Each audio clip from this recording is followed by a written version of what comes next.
Good morning, students. Today we are going to do the poem An Elementary School Classroom in a Slum. This poem is written by Stephen Spender. Sir Stephen Harold Spender. Sir Stephen Harold Spender is an English poet, novelist, and essayist who concentrated on themes of social injustice and class struggle in his work. This poem was written during the time of the Civil Wars, civil rights movement in the United States. There is a political voice resonating throughout the poem. In this poem, Stephen raises his voice against the capitalist and social injustice. In general, although his poem does not name any country or race, the capitalist government is supposed to supply equal opportunity for education, but the classroom in the slum offers little hope for change or progress for its lower class students. The students in the slum classroom are underprivileged and malnutrition. The theme of the poem is of poverty and class discrimination. The poet underlines the abject poverty the children in a slum through his description of such a classroom where the children are reeling under poverty and ill health. He thus exposes a sad, hidden segment of society that barely manages to survive. The children are weighed down, paper seeming, diseased and twisted. Such poverty is created through the oppressive power of capitalism. The poet Stephen Spender uses the classroom and the children in his poem to underline the struggle between the working class and the capitalist. There is a huge gulf between the slum school children and the wealthy donors. The mood of the poem is very somber, very grim in the first three stanzas, and in the last stanza, the poet shows hope for the children with the coming of a governor or an inspector or a visitor. The poem ends on the note of expectancy. Now the summary of the poem. In very short, I will tell you the summary of the poem. That in this poem, we already know that this poem describes an elementary classroom in a slum. The poet begins by saying that the children are not full of energy and freshness like the gusty wave, but rather like weeds unwanted by the society. He describes the different children attending the school. There is a tall girl whose head is weighed down by the problems, by the burden of poverty. Then there's a boy who is thin as paper. This shows that he is malnutrition. And then the other one who has whose eyes are like a rat's eye, showing that his eyes are always looking for food or some kind of security and shelter like the rats do. Another boy has a deformed body, and this he has inherited from his father, from his parents and from his father. The third one, the fourth one, he is a sweet child at the back of the class, but he is lost in the world of dreams. He is not concentrating, is not paying attention to what's happening in the class. Either he is very bored, he does not like this class, or might be he is mentally ill and he is looking out of the games that the squirrels are playing on the hollow tree. And the hollow tree stands for the hollow life of these little children attending the school. The second stanza talks about the color of the classroom walls. They are pale, they are creamy and sour. The word sour has been used to bring about the taste and the feeling that is not good, that the environment is exactly what the children are in the class. And there are number of posters, there are number of maps in this classroom, and one such poster is that of the head of the Shakespeare. And then there are other sceneries of beautiful places like the Trellis's Valley, and the other beautiful of the Dooms and the Bells and the beautiful flowery valleys. But this is all far away from the real world of these children. For them, this is not the real world.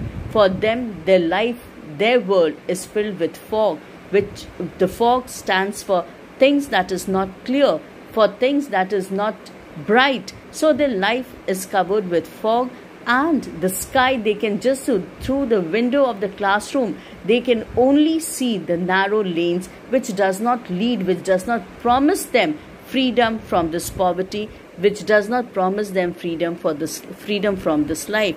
And this narrow lanes, they seem to lead them nowhere. And the sky which they see through this window of the classroom, it is leaden that it is a burden for them, which does not, it's not like the bright, it's not like the sunny sky, but it is a leaden sky which is dark, which is dreary, and which is dull.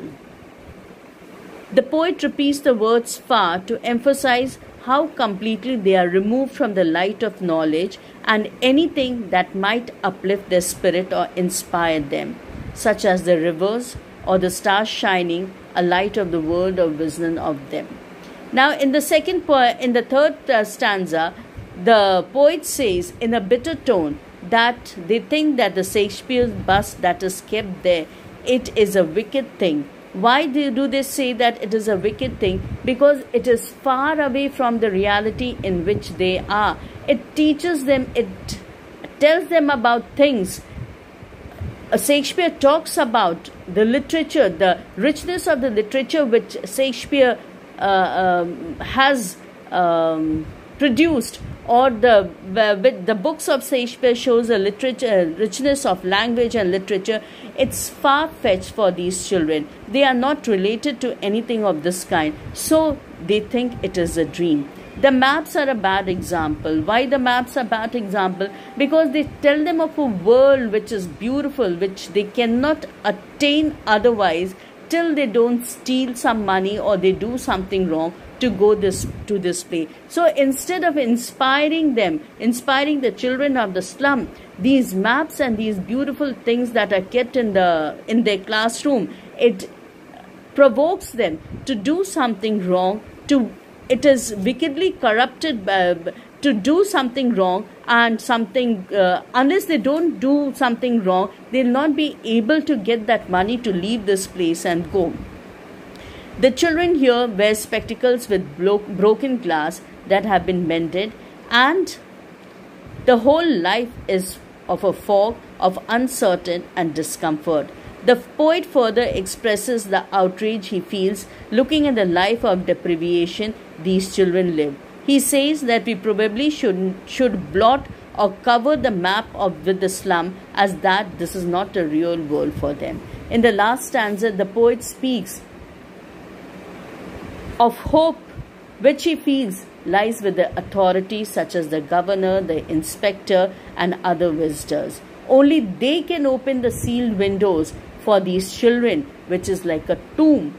The map would then be truly theirs, as well as the towns, because they will get an opportunity with proper education. These governors and inspectors, they can come and give them a proper education, and it is through this proper education they will get a chance to know the world, to experience the good things of the world.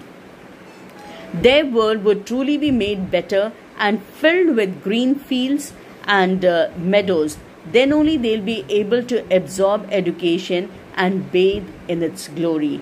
Their imagination would be able to run wild on gold sand. All the knowledge would be lapped by the eager minds. They would be able to find their place in the pages of history, the indistinguished build spirit of human creativity or live on. So what the poet says, what the writer poet says is that given a chance, only if proper opportunity is given, if proper facilities are given to these children, only then their fate or their lot can change. Otherwise, they'll continue to be trapped in these catacombs all their life till death, and might be the next generation too will have to face. So he requests the inspectors and the governor who come to visit this place, so that they can give a new lease of life to the school and to the children by providing them proper education. So in a way, the poet is also telling us, also bringing us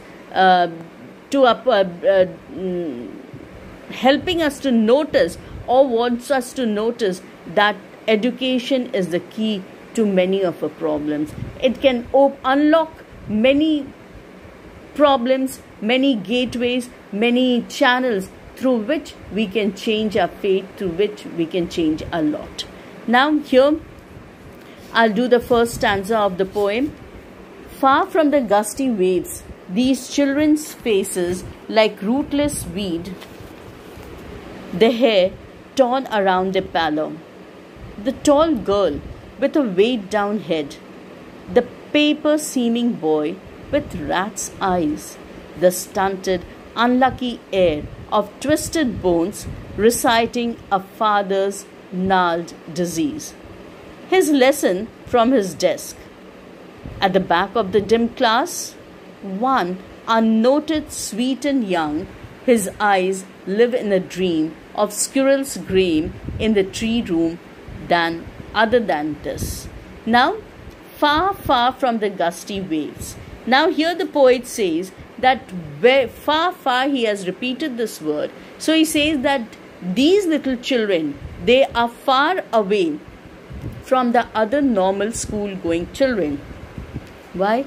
Because the children coming from the from the upper society or the upper strata of society, they are gusty. Gusty means full of energy, active and full of curiosity. They are gusty like the waves, moving happy in their environment, than the children who are in these slums. The children's faces, they are dull, they are unhappy, and they are weighed down by day-to-day problem. Their faces like rootless weed, their hair torn around their pallor. And what is the color of the skin? It is pallor. Pallor is what? When out of sickness, out of disease, the color is pale. That is called pallor. So these children, the complexion is dull, and their hair is like the rootless weeds. And why? Because it shows malnutrition. All these things, they show malnutrition. And rootless weeds. Weeds are what? Unwanted plants. So these children have also been compared to the unwanted plants that is not needed in the garden, that is thrown away, and they are rootless. They are not only weeds, but they are rootless. That means without any proper identity, without any they are uncared for, and they don't have a stable background. Now he gives examples of the different type of students in this class. The one, a tall girl with a weighed down head. Now there is a tall girl, and she has her head down. It seems as if her head is too heavy for her frail body, and it is weighing down. And while this is weighing down, it is because of the burden, of the poverty, or some kind of shame that she has, and her head is weighing down. There's another one, the paper-seeming boy. Now this paper-seeming boy means that he is a boy who was extremely thin. His eyes resemble that of a rat. Paper-seeming boy with rat eyes. What kind of eyes he has? He had a rat's eye which resembled the rat, and in a constant sense of constant hunger showed in them or trying to look for security, trying to look for some kind of protection. So this, when the poet is talking about, so you can see that how beautifully with just few words he has brought about the picture of this slum classroom and the children attending this class. The stunted, unlucky heir of twisted bones residing a father's gnarled disease. There's the third child, the picture of the third child. He's stunted, he's short, his growth is not proper, and he's the unlucky heir. Might be out of 4 or 5 siblings, he is the one who has inherited the disease from his father of the twisted bones.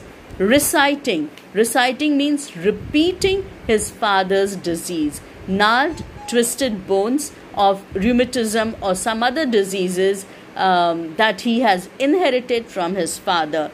The rich children from the rich families, they inherit property, money and valuable things from their parents. But here these poor children of the slum, they have inherited diseases, sickness from their parents.